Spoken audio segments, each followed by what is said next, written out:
মাগফিরাত পাওয়ার জন্য, নিজের গুনাহ মাফ করাইবার জন্য, হায়াত থাকতে, দুনিয়ায় থাকতেই জাহান্নাম থেকে বাঁচার জন্য, জাহান্নামের আযাব থেকে বাঁচার জন্য, কবরের আযাব থেকে বাঁচার জন্য গুনাহ মাফ নেওয়া জরুরি কিনা, এইটার একটা চমৎকার কৌশল, কার্যকর একটা পদ্ধতি আল্লাহ তাআলা এই আয়াতের মধ্যে বলে দিয়েছে। একটা দারুণ সিস্টেম বাতলায় দিয়েছে যে তোমার মাগফিরাত দরকার, তোমার গুনাহ মাফ নেওয়ার দরকার, জাহান্নামকে ভয় করো বান্দা, আমি আল্লাহ তোমার একটা বুদ্ধি করি। সেটা হলো তুমি মদিনার রওজা পাকে আমার যে বন্ধু আছে, এই বন্ধুর সামনে গিয়া দাঁড়াইয়া বন্ধুকে সামনে রাইখা আমি আল্লাহর কাছে তোমার গুনাহ মাফ চাইবা, আর দিল থেকে বলবা, হে আল্লাহর নবী আমি নকুদ্দুর কর না। আল্লাহ বলেন যদি আমার বন্ধু তোমার লগে কুদ্দুর কয় আমার দ্বারে, নিশ্চিত আমি তোমারে মাফ করে দেব। এই মদিনার কথাটা বলতে গিয়েছে। মদিনা কেন যাবে? রাসূলুল্লাহ সাল্লাল্লাহু আলাইহি ওয়াসাল্লামের রওজায় কেন দাঁড়াবো? এই যে আল্লাহ বলেন ওয়ালাউ আন্নাহুম ইয যালামু আনফুসাহুম, আমার বান্দারা যদি জীবনভর গুনাহ করতে করতে, নাফরমানি করতে করতে একেবারে জীবনের উপরে জুলুম করে ফেলে, এরপরে যদি জাউকা, বন্ধু তারা যদি আপনার সামনে আসে জীবিত অবস্থায়ও মৃত্যুর পর, সেম হুকুম সরাসরি নবী সাল্লাল্লাহু আলাইহি ওয়াসাল্লামের আদব, সম্মান, ইজ্জত, আজমত, আনুগত্য, অনুসরণ, নবীজির শ্রদ্ধা, সবকিছু খোদার কসম তিনি সরাসরি দুনিয়ার হায়াতে যখন ছিলেন তখন যেমন, এখন তিনি কবরে আছেন এখনো তেমন, একদম বরাবর, একদম বরাবর। নবীজি বলছেন এখন আমার সামনে দাঁড়াইয়া আমার জিয়ারত যে করে, আমার সামনে দাঁড়ায়, সে যেন কামান জারানি ফি হায়াতি, দুনিয়ার জীবনে আমার হায়াত থাকাকালীন যেভাবে আমার জিয়ারত করছে ঠিক যেন এরকম, সরাসরি সমান। নবী সাল্লাল্লাহু আলাইহি সাল্লামের জীবিত থাকাকালীন যেমন নবীজির সামনে উচ্চ স্বরে কথা বলার অনুমতি ছিল না, নবীজির ইন্তেকালের পরেও সাহাবায়ে কেরাম কোনোদিন নবীজির এই মদিনায় মসজিদে নববীতে রওজা শরীফের সামনে উচ্চ স্বরে কথা বলেন। ইন্তেকালের পরে হযরত ওমর রাদিয়াল্লাহু তাআলা আনহুর জামানায় একবার একজন লোক মসজিদে নববীতে রওজা শরীফের পাশে মুসলমান ইমানদার বয়ান করতেছিলেন, কথা বলতেছিলেন, একটু জোর আওয়াজে কথা বলছে। প্রথম একদিন নিষেধ করাইছে তাকে, দ্বিতীয় দিন আবার আরেকবার যখন আরেকটু জোরে বলছে, আবার একবারে দইরা ঘাড়ে দইরা, ওমর তো ওমরে ঘাড়ে দইরা বাইর করে দিয়েছে মসজিদ। এখনো মক্কায় পুলিশ, যারা মক্কার পুলিশ মসজিদে হারামে, এই হজ্জের আমরা সবসময় দেখি, এবারও দেখছি, এখানে এরা চিল্লা বেশি মক্কার পুলিশরা, মানে হাজি তারিক তারিক, হাজি রাস্তা রাস্তা, মানে সরো হাজি, শুধু ডাকে, শুধু আওয়াজ করে মুখ দিয়া, আর মদিনায় শুধু হাত দিয়ে টানে। বুঝছেন নি? আমারও একদিন এই রওজা শরীফে সালাম দিতেছি, আমি আর লড়ি না, হেতেও আমারে দুই তিনবারই ইশারা দিছে, কিন্তু আমি লড়ি না, সেটা আমার দৈরাকার দোয়ের কাছে দিয়ে পড়ছে। তা আমার সাথের যারা তারা হাসতেছে, কহজের আপনি তো একটা ঠেললে আনে লইয়া পড়ছে। আমি হে হের ডিউটি করছে, আমি আমারটা করছি, ওর দায়িত্ব আমারে ঠেললে হানে দিয়ে, আমার দায়িত্ব চেষ্টা করে আমার নবীর সামনে কিন্তু দাঁড়ায় দাও। তাহলে বললাম রাসূলুল্লাহ সাল্লাল্লাহু আলাইহি ওয়াসাল্লামের ইজ্জত, আজমত, সম্মান জীবিত থাকাকালীন যেমন এখনো কি কথা বলেন না? তো আল্লাহ বলেন বন্ধু জীবনভর গুনার নাফরমানি করে জাউকা, যারা আপনার সামনে আসলো, চাই জীবিত থাকাকালীন, চাই কি এখন ইন্তেকালের পরে রওজা শরীফে ওইখানে আপনার সামনে এসে দাঁড়ালো, দাঁড়াইয়া কি করলো? ফাস্তাগফিরুল্লাহ, আল্লাহ তাআলার নিকট, আমি আল্লাহর নিকট তাদের গুনাহের জন্য ইস্তিগফার, ক্ষমা প্রার্থনা করব। ওয়াস্তাগফারা লাহুমুর রাসূল, আর আপনি রাসূলও তাদের জন্য আমি আল্লাহর কাছে মাফ চাইলেন, আপনিও কইলেন যে আল্লাহ দেন মাফ করে। লাওয়াজাদুল্লাহ তাওয়াবার রাহিমা, অবশ্যই তাহলে আমি আল্লাহকে পাবেন যে আমি তওবা কবুলকারী, আমি দয়াকারী। বন্ধু আপনি বললে আমি আর ফিরাইতে, আপনি বললে ফেরাবো। সুবহানাল্লাহ। এজন্য রাসূলুল্লাহ সাল্লাল্লাহু আলাইহি ওয়াসাল্লামের রওজা মুবারক জিয়ারতের সবচেয়ে বড় একটা লাভবান বিষয় হইল যে এর দ্বারা আমি যদি নবীর কাছে সুপারিশ কামনা করি, আমি যদি তার কাছে দাঁড়িয়ে বলতে পারি চোখের পানি ফেলে, হে আল্লাহর রাসূল সাল্লাল্লাহু আলাইহি ওয়াসাল্লাম, আমার আল্লাহর কাছে আমি মাফ চাইতেছি, আপনি কদ্দুর কোন আপনি বলেন। আর আল্লাহ তাআলার কাছে নবী যদি বলে, তো আল্লাহ তাআলা ওই বান্দার, ওই মুমিনের সমস্ত জিন্দেগি গুনাহ মাফ করে দেন। এটাই আল্লাহ এখানে বলছে, এইটাই আজকে বললাম, এই একটা আয়াতে বল। তাইলে 64 নাম্বার এই আয়াতের মধ্যে আমরা তাফসীরের মধ্যে একটা ছোট্ট ঘটনা আছে। সেটা হলো পূর্ব জামানায় রাসূলুল্লাহ সাল্লাল্লাহু আলাইহি ওয়াসাল্লামের ইন্তেকালের পরে একজন বড় বুজুর্গ ছিলেন, উবাইদুল্লাহ আল আতবী রাহমাতুল্লাহি আলাইহি, অথবা উতবী। তো উনি নবী সাল্লাল্লাহু আলাইহি ওয়াসাল্লামের রওজা শরীফ মদিনায় জিয়ারত করতে আসছেন ইন্তেকালের বহু পরে।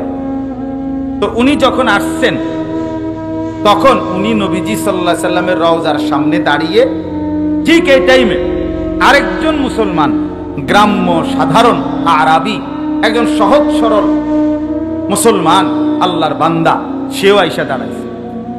দাঁড়াইয়া একেবারে আরবি তাফসীরের মধ্যে এবং তারিখের কিতাবেও নবীজির দুরূদ শরীফ এবং নবীজির মদিনা জিয়ারতের ফজিলতের উপরে বহু কিতাবে এই ঘটনাটা আছে, প্রসিদ্ধ ঘটনা, এটা একেবারে মাশহুর।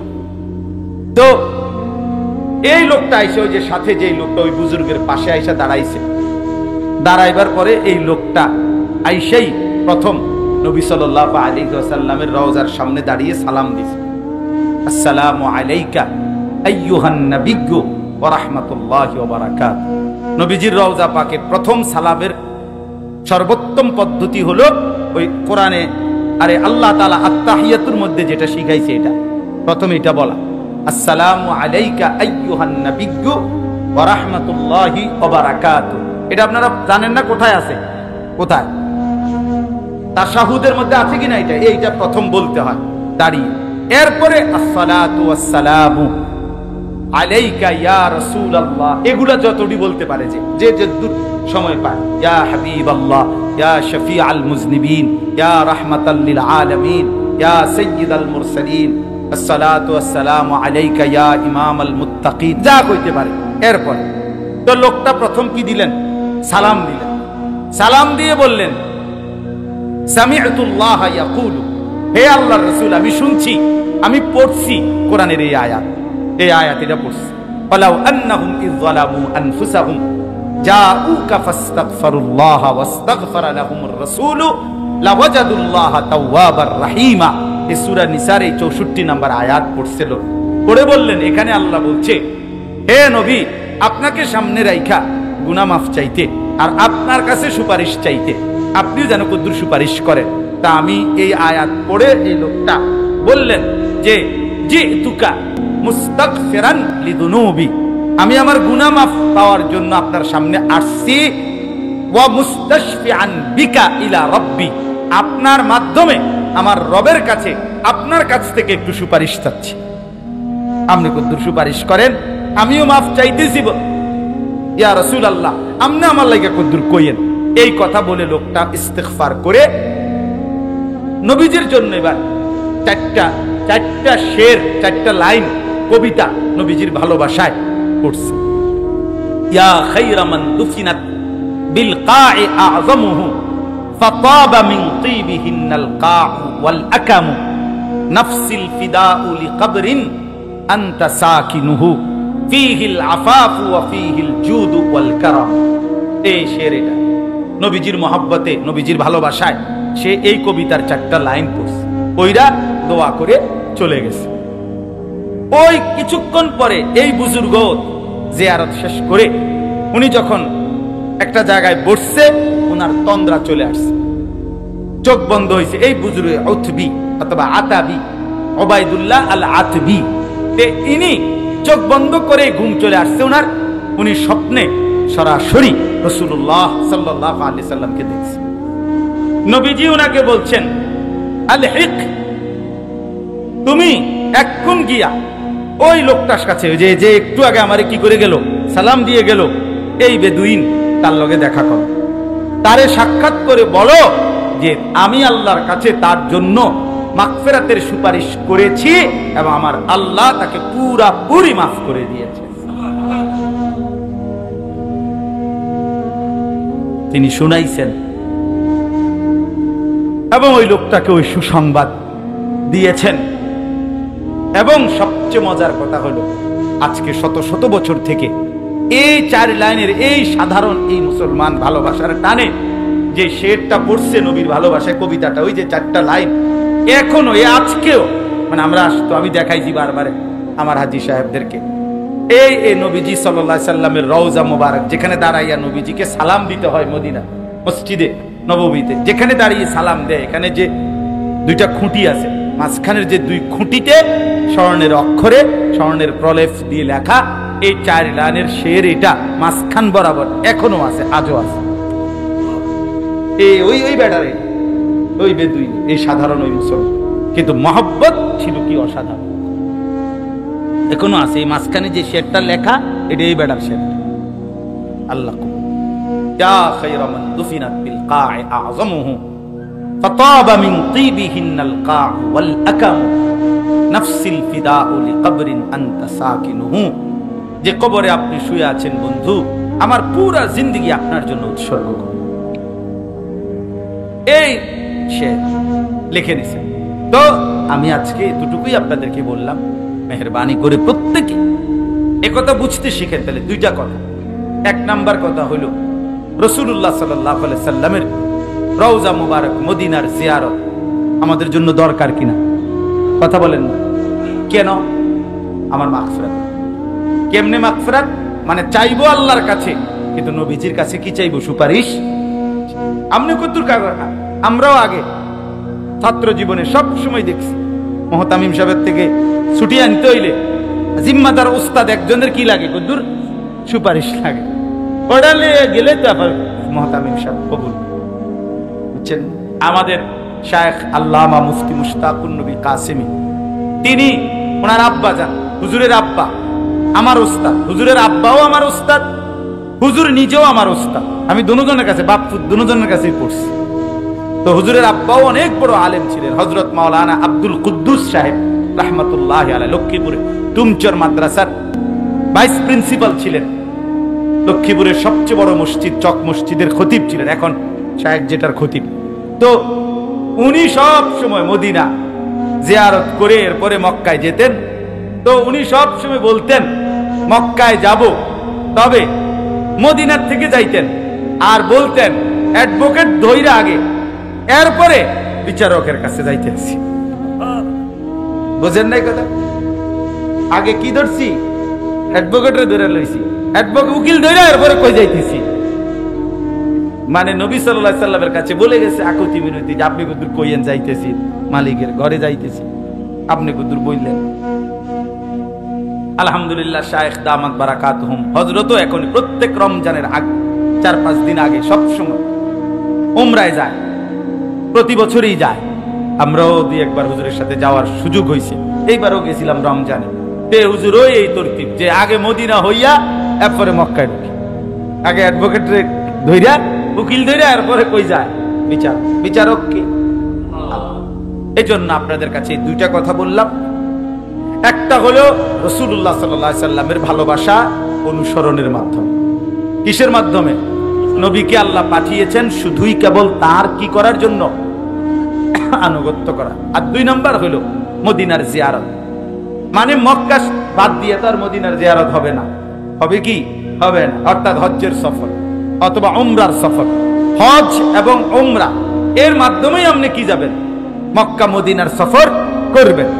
আর এই সফরের বরকতের মধ্যে অনেক বরকত আছে, যার মধ্যে একটা অন্যতম বরকত যে আমি যদি রাসূলুল্লাহ সাল্লাল্লাহু আলাইহি ওয়াসাল্লামের রওজা মুবারকের সামনে দাঁড়াইতে পারি আর দিল দিয়া চোখের পানি ফেলে যদি আল্লাহর কাছে গুনাহ মাফ চাই, আর নবী যদি শুধু কুদুর কয় আমার লাগে, উনি যদি একটা সুপারিশ করে, উনি যদি একটা সই দিয়া দেবে, একটা কথা বলে আল্লাহর কাছে, তো নিশ্চিত আল্লাহ মাফ করবে। আজকে এতটুকুই কথা। আল্লাহ তাআলা আমাদের প্রত্যেককে মক্কা মদিনার সফর কবুল করে নেন। মালিকের ঘর দেখবেন, আল্লাহর ঘর দেখবেন, রাসূলের রওজা পাক দেখবেন। এর চাইতে বড় সৌভাগ্য আর কি হইতে, এর চাইতে বড় সৌভাগ্য আর কি হইতে। কালো গিলাফ দেখলে কেমন হয় এই দেখেন, সবুজ গম্বুজ দেখলে কেমন হয় এই দেখেন। আমার সাথী একজন ছিল, ওনারে আমি কত কিছু বলছি, শিখাইছি। উনি বলছে হুজুর আমি রওজা শরীফ যাবে যখন, মদিনাতে ঢুকবে, এখন আমি সব বুঝলে গেছি, সব লেগেছি, অকিচ্ছু মনে নাই। অর্থাৎ এটা একটা ভালোবাসার বিষয়, মহব্বতের বিষয়। এই জন্য হজের সফর থেকে যেহেতু আসছি, এই জন্য আপনাদেরকে আবারও মনে করাই দিলাম। চলেন সবাই নিয়ত করি, আল্লাহ যেন আমাদের প্রত্যেককে আল্লাহর ঘর জিয়ারতের তৌফিক দান করেন। রাসূলুল্লাহ সাল্লাল্লাহু আলাইহি ওয়াসাল্লামের সামনে দাঁড়িয়ে আমরা যেন আমাদের গুনাহ মাফ চাই আল্লাহর কাছে, আল্লাহ তৌফিক দান করেন। এটা অনেক বড় অনুভূতি, অনেক বড়। আপনি এটা বুঝতেন না মিয়া, মানে আমি যদি অঞ্চি গেছি আপনি এটা বুঝছেন, কিচ্ছু বুঝছেন না মিয়া। এই অনুভূতি আপনি বুঝবেন না, আপনি সেখানে গেলে বুঝবেন আপনার হৃদয়ের তোলপাড় কাকে। আল্লাহ তৌফিক দান করেন, আল্লাহ কবুল করেন। আল্লাহ তাআলা আমাদের সবাইকে রাসূলুল্লাহ সাল্লাল্লাহু আলাইহি ওয়াসাল্লামের সুন্নাতের অনুসরণ, ভালোবাসার দাবিতে নবীর আনুগত্যের তৌফিক দান করেন। চেষ্টা করবেন তো সবাই ইনশাআল্লাহ।